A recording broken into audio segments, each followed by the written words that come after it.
ఓం సాయిరామ్. సాయి భక్తులందరికీ నమస్కారం అండి. అందరూ ఎలా ఉన్నారు ఫ్రెండ్స్?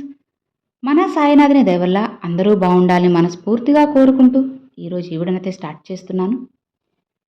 ఇక ఈరోజు వీడియోలో బాబాగారు ఎలాంటి సందేశాన్ని తీసుకొచ్చారంటే, తల్లి, ఎవరైతే నిన్ను దూరం పెట్టి నువ్వు వద్దు అని వదిలేశారో, నిన్ను చీకొట్టిన వాళ్లే నీ కాళ్ళ దగ్గరకు రాబోతున్నారు. అవునమ్మా, నీ బాబా చెప్పేది అక్షర సత్యం. వాళ్ళని నీ కాళ్ల ముందుకి నేను రప్పించబోతున్నాను. మళ్ళీ నువ్వే కావాలి అని నిన్ను వెతుక్కుంటూ వచ్చేలా చేయబోతున్నాను. నమ్మకం కుదరడం లేదా? అయితే ఆఖరి వరకు ఇది విను.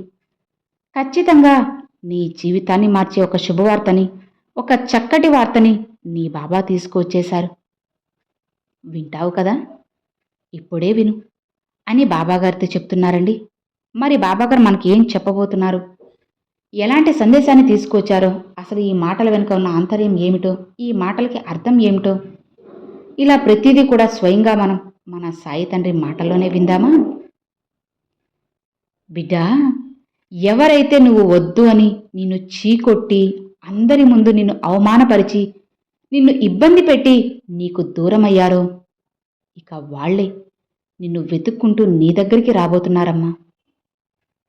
వాళ్ళు తిరిగి మళ్ళీ నువ్వే కావాలని నీకు దగ్గరికి వస్తారు. కాలం వాళ్ళకి మంచి సమాధానం ఇవ్వబోతుంది. ఇక ఆలస్యం ఎందుకు బిడ్డ? అసలు వాళ్ళెవరు, నిన్ను ఎందుకు దూరం పెట్టారో పూర్తిగా ఈరోజు నువ్వు నీ సాయి మాటల్లో తెలుసుకో. నీ బాబా చెప్పేది నీకోసమే కదా, నీ జీవితం సంతోషంగా ఉండడం కోసమే కదా. మరి నిర్లక్ష్యం చేస్తే ఎలా చెప్పు తల్లి? ఇది నీ జీవితానికి సంబంధించిన ఒక చక్కటి సందేశమమ్మా. నీకు కొన్ని మంచి మాటలను నేను చెప్పబోవాలనుకుంటున్నాను. కాబట్టి కాస్త మనసు పెట్టి నీ బాబా చెప్పేది వింటే, ఆ మాటల వెనుక ఉన్న అర్థం ఏంటో, నీ జీవితం ఎప్పుడు మారుతుందో అన్నీ తెలుస్తాయి తల్లి. నీ బాబా నీకు చెప్పే మాటల్ని నువ్వు కాస్త వింటావు కదా? బిడ్డా విను. నీ బంధం ఎవరైతే నువ్వు వద్దు అని నీ నుంచి దూరంగా వెళ్ళిపోయారో వాళ్ళని నీ దగ్గరకు రప్పించబోతున్నాను. అది ఎలా అయినా సరే తల్లి, వాళ్ళ మనసును మార్చి నీ దగ్గరికి వస్తారు. ఏదో ఒకలా నీ జీవితాన్ని మారుస్తానమ్మా. నీ జీవితంలో సంతోషాన్ని రప్పిస్తాను. అలా రప్పించే బాధ్యత నాదే కదా బిడ్డ. ప్రతిరోజు కష్టాలతోనే, బాధలతోనే నాకంటూ ఆనందం అనేదే రాదా? అసలు ఒకవేళ ఆనందం వచ్చినా చుట్టం చూపులు అలా వచ్చి ఇలా వెళ్ళిపోతుందే. ఎందుకు బాబా నా జీవితం ఇలా ఉంది?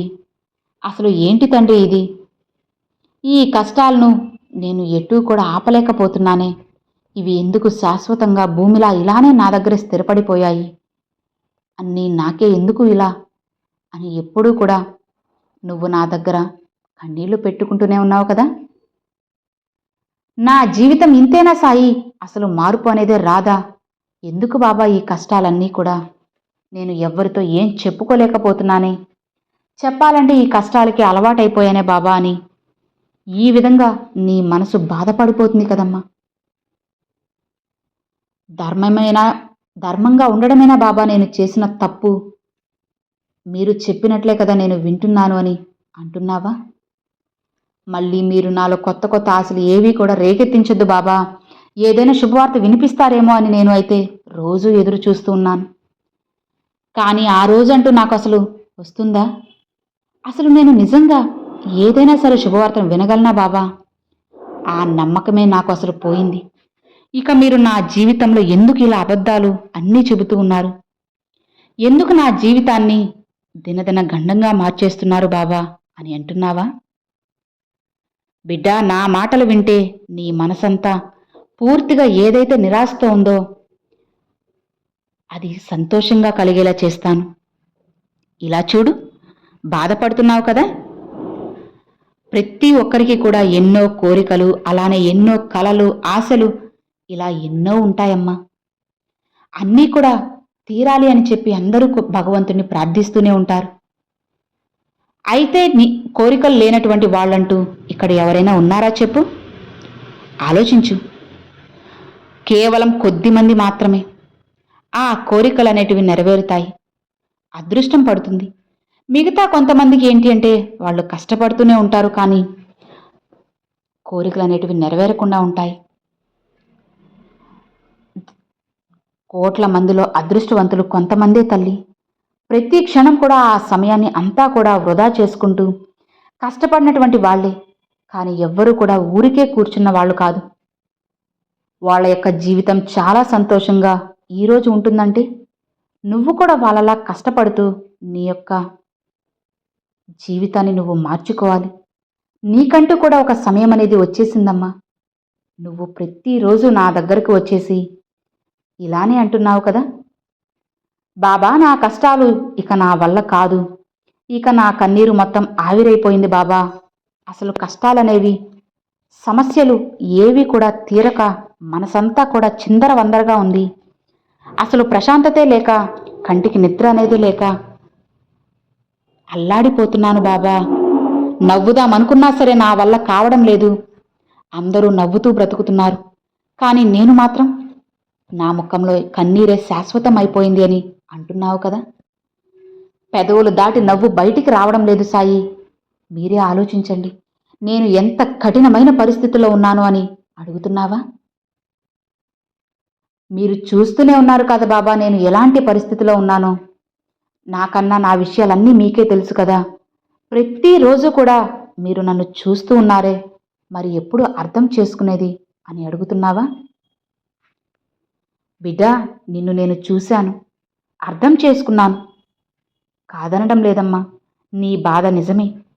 ఇలాంటివన్నీ కూడా నా కళ్ళారా చూస్తూనే ఉన్నాను తల్లి. నీ బాధలన్నీ వింటున్నాను. నువ్వు ప్రతిరోజు నా దగ్గరకు వచ్చి ఇవే కదా చెబుతూ ఉన్నావు. నా దగ్గర ఏ విషయం కూడా నువ్వు దాచవని నాకు తెలుసు. నీ ప్రార్థనలన్నీ నేను చూస్తున్నాను, వింటున్నాను. మరి ఈ మాటలు నేను విని వినకుండా ఎలా ఉండగలుగుతున్నాను అనుకుంటున్నావు చెప్పు? మరి ఎలా బాబా నన్ను అర్థం చేసుకోకుండా మీరు వదిలేశారు అని అడుగుతున్నావు కదా. చూడమ్మా, అన్నీ నేను వింటున్నాను, మరి మౌనంగా ఉన్నారని అంటున్నావా?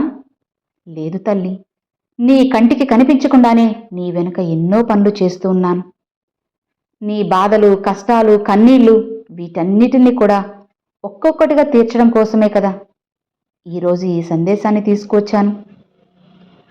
మరి నీ యొక్క మనసులో ఎలాంటి ఆలోచనలు నువ్వు పెట్టుకోవద్దమ్మా. నీ బాబా చెప్పినట్లుగా చేయి చాలు. ఒక్కసారి నువ్వు నీ కళ్ళు మూసుకొని ప్రశాంతంగా నా రూపాన్ని తలుచుకో తల్లి. నీ మనసులో నా రూపాన్ని కాస్త నిర్మలంగా మార్చుకో చాలు. మనసుని కాస్త ప్రశాంతంగా ఉంచు. మనసు నిండా నా రూపాన్ని తలుచుకొని హాయిగా ఉండు. ఎవ్వరి మాట కూడా నువ్వు అస్సలు వినిపించుకోకుండా ప్రశాంతంగా నువ్వు ఉండాలి. ఎందుకంటే నీ మనసు నిండా ఊపిరిని పీల్చుకొని ఒక్కసారిగా వదిలిచూడు. ఆ క్షణం మనసు ఎంత హాయిగా ప్రశాంతంగా ఉంటుందో నీకే తెలుస్తుంది. కావాలంటే ఇప్పుడే ఈ క్షణమే ప్రయత్నించి చూడు తల్లి.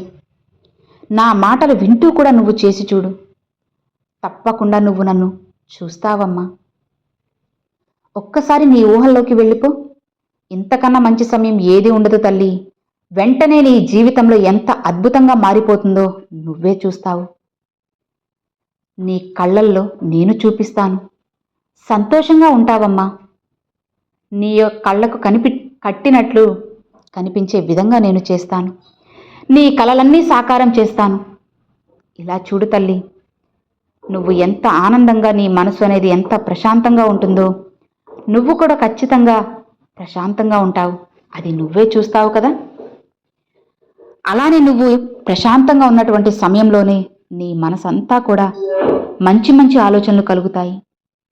ఒక్కసారి కళ్ళు మూసుకొని నా మాటలన్నిటినీ కూడా నీ మనసులో చక్కగా ఒక్కొక్క మాటలుగా జాగ్రత్తగా మొక్కలుగా నాటుకు.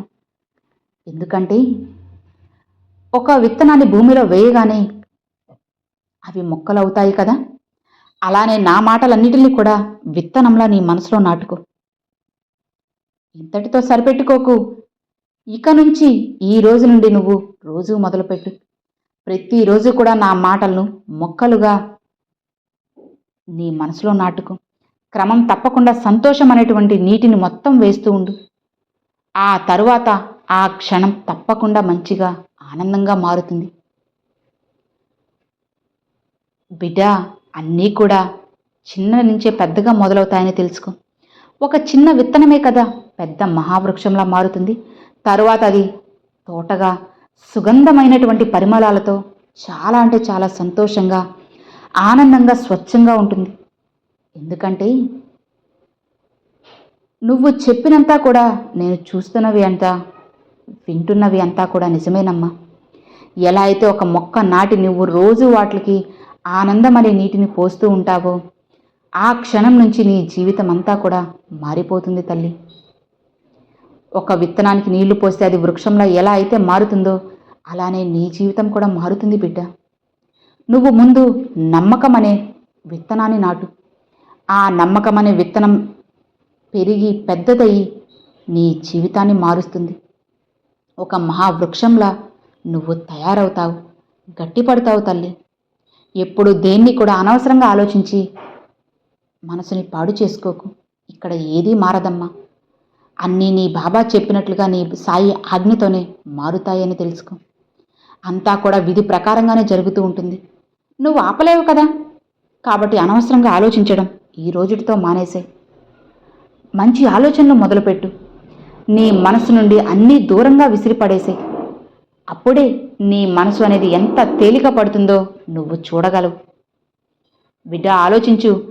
అవసరమైనటువంటి అన్నిటినీ మనసులో పెట్టుకుని అనవసరమైనవన్నీ కూడా దూరంగా విసిరిపడి ఏదైతే అవసరమో ఏదైతే చేస్తే నీ మనసు నీ జీవితం అంతా కూడా మారుతుందో, అలానే ఏం చేస్తే నీ కుటుంబ సంతోషం అనేది ఉంటుందో వాటి గురించి మాత్రమే నువ్వు ఆలోచించు. అప్పుడే కదా నీ జీవితం అంతా కూడా మంచిగా ఉంటుంది. నీ ఆశలు కోరికలు ఇవన్నీ కూడా నువ్వు చంపుకోనవసరం లేదమ్మా. అన్నిటినీ కూడా జరుగుతాయి. నీ నమ్మకాలన్నీ పెంచుకో.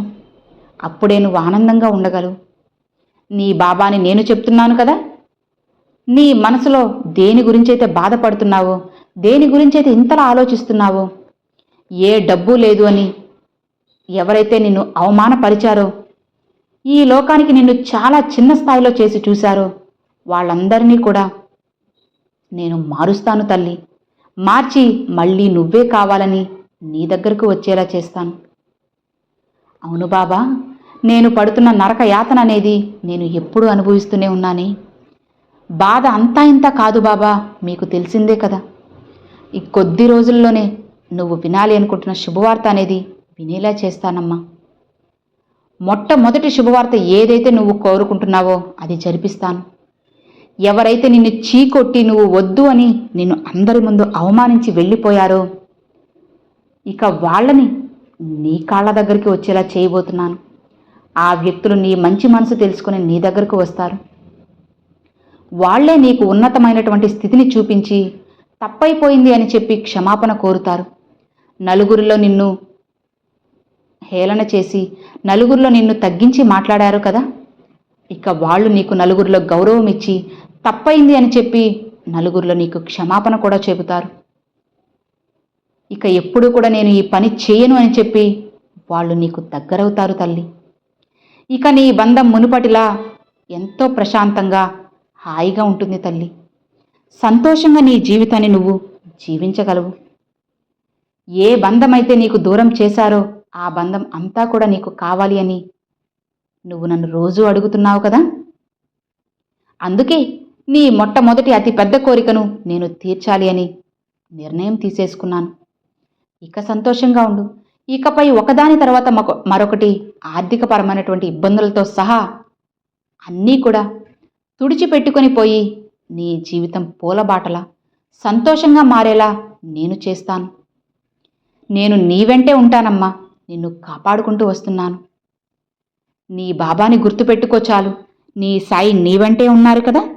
ఇక దేనికి కంగారు పడకుండా సంతోషంగా ఉండు. బోలెడన్ని శుభవార్తలు నీ కళ్ళ ముందు వచ్చేలా చేయబోతున్నాను. బిడ్డా, నువ్వు నా బిడ్డవి కదా. నిన్ను కంటికి రెప్పలా కాపాడుకోవడం నా బాధ్యతే కదా. మరి అలాంటిది నిన్ను ఎలా వదిలేస్తానో చెప్పు. నిన్ను ఎప్పటికీ నేను వదలనమ్మా. నా చేతులతో చాలా భద్రంగా నిన్ను రక్షించుకుంటూ ఉంటాను, కాపాడుకుంటూ ఉంటాను. నీ జీవితాన్ని చక్కగా తీర్చిదిద్ది నువ్వు హాయిగా ప్రశాంతంగా ఉండేలా నీ బాబాని నేను చేయబోతున్నాను. ఇక ధైర్యంగా ప్రశాంతంగా ఉండు. కొండంత అండగా నీ సాయి తండ్రి నీకు తోడు ఉండగా నీకెందుకు బిడ్డ దిగులు? హాయిగా ఉండు అని బాబాగారైతే చెప్తున్నారండి. సో విన్నారు కదండి, ఈరోజు బాబాగారు పంపించిన ఈ మంచి సందేశం మీ అందరికి నచ్చింది అని అనుకుంటున్నాను. నచ్చితే ఒక చిన్న లైక్ చేయండి, మరికొంతమంది సాయి భక్తులకు షేర్ చేయండి. ఫస్ట్గా మన ఛానల్ చూసేవాళ్ళు సబ్స్క్రైబ్ చేసి సపోర్ట్ చేయండి ఫ్రెండ్స్. Thanks for watching.